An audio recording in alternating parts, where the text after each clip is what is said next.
Bon, bah, tout d'abord l'abstention, évidemment, puisque même s'il y a quelques éléments positifs, on voit que ça augmente dans certains pays.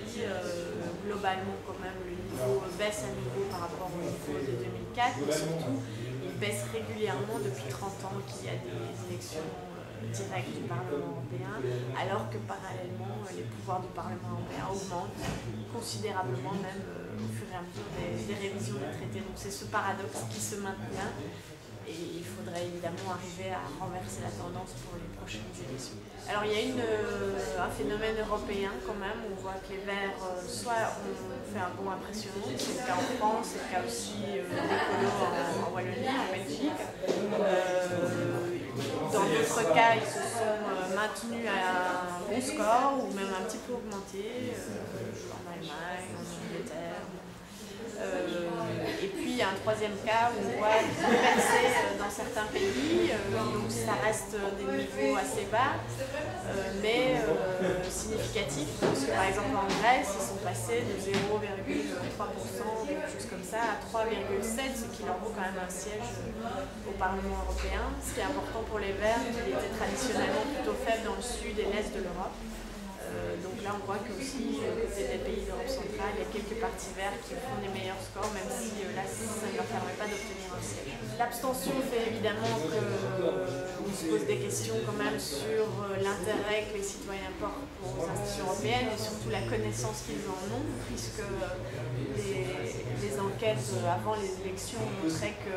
les deux raisons principales pour lesquelles les gens disaient ne pas aller voter, c'était un manque d'intérêt, qui était lié à deux éléments principalement. Le premier, c'est l'impression que son vote ne comptera pas, et deuxièmement, le manque de connaissance des institutions européennes. La recomposition du paysage politique fera que peut-être au sein du Parlement européen, on verra plus de débats de type idéologique, plus de débats des débats plus tranchés sur pour ou contre l'intégration européenne, et peut-être que du coup l'attrait des médias sera plus grand, et donc peut-être que le Parlement européen, in fine, en sortira un peu renforcé, mais ça c'est à voir dans les mois à venir. Il faut se méfier du terme relance, parce que bon, il y a des tas de choses qui sont quand même en cours, comme les grandes négociations sur le paquet énergie-climat, Copenhague, les négociations internationales, etc. Donc là, il y a un processus qui est en cours et il faut le prolonger. Et là, par exemple, le fait que les Verts aient fait un bon score, évidemment, est plutôt positif comme force d'impulsion, en particulier sur toute la position de l'Union européenne dans le domaine du changement climatique. Après, la relance, comme vous dites, pourrait venir, à mon avis, d'un groupe d'États membres un peu plus convaincus et qui veulent aller plus loin ensemble, mais qui ont un lien fort peut-être avec leurs députés, les députés du parti qui est au gouvernement, au Parlement européen, leurs commissaires, etc. Donc je pense qu'aujourd'hui, s'il y a relance, ça doit nécessairement venir d'une bonne dynamique entre les trois institutions européennes que sont le Parlement européen, Conseil et Commission. D'abord, il y a tout ce qui concerne, au moment des élections européennes, les mesures qui permettraient d'européaniser le débat. Il y a par exemple élire une partie des députés sur des listes transnationales,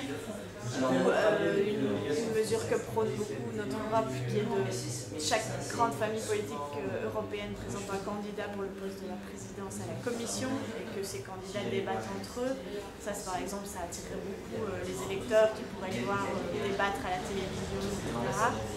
Donc européaniser le débat au moment des élections, et puis entre les périodes électorales ou référendaires, puisqu'on voit que dans les référendums il y a quand même un intérêt important. Là, la responsabilité est surtout au niveau des responsables politiques nationaux, qui ont un peu trop tendance à dire une chose à Bruxelles et une autre quand ils reviennent dans leur État, donc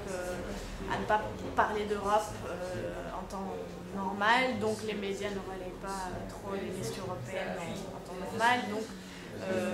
en dehors de période électorale,